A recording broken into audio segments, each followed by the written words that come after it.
अस्सलाम वालेकुम नाज़रीन, मैं हकीम आसिफ़ अल नूर दवाखाने से आपकी खिदमत में हाज़िर हूँ।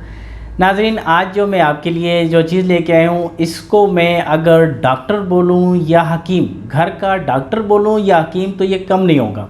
नाज़रीन, जायफल, ये छोटा सा दाना जायफल जो आप अपने गरम मसाले में, अपने सालन में, खुशबू में, जायके के तौर पे इस्तेमाल करते हैं।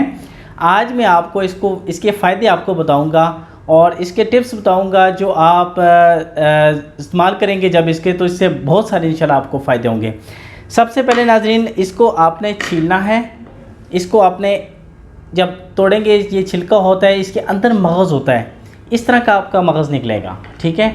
अगर इस मगज़ को आप पत्थर पर या पत्थर की सिल पर रगड़ कर उसके अंदर थोड़ा सा दूध मिक्स करके एक मिक्सचर बना लें और अगर चेहरे पे लगाएं, इसको लड़कियां लगाएं, तो उनकी जो चेहरे की छाइयाँ हैं, दाग धब्बे हैं, इंशाअल्लाह अल्लाह के हुक्म से दूर हो जाएंगे।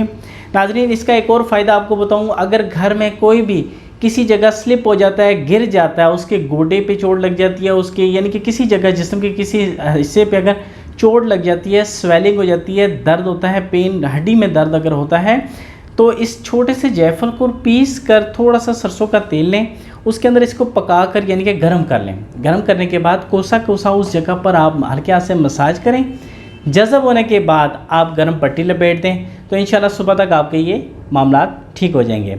इसके अलावा नाज़रीन, मैं आपको बताऊं कि जिन मर्द और ख़वातीन के या बच्चों के जिसके भी अगर कोई एड़ियाँ फट जाती हैं, ये मौसम की तब्दीली की वजह से हो जाती है। बाज़ लोग किचन में ख़वातीन काम करती हैं, उनके हाथ पैर गीले होने की वजह से भी एड़ियाँ फट जाती हैं। तो अगर इसको आप सरसों के तेल में मिलाकर पीस के, इसी तरह सरसों के तेल में मिला के अगर एड़ियों पे लगाएं, तो चंद ही दिनों में आपकी एड़ियाँ क्लियर हो जाएंगी। नाज़रीन, हमें अपनी दुआओं में याद रखिएगा। अगले आने वाली वीडियो तक के लिए अल्लाह हाफ़िज़।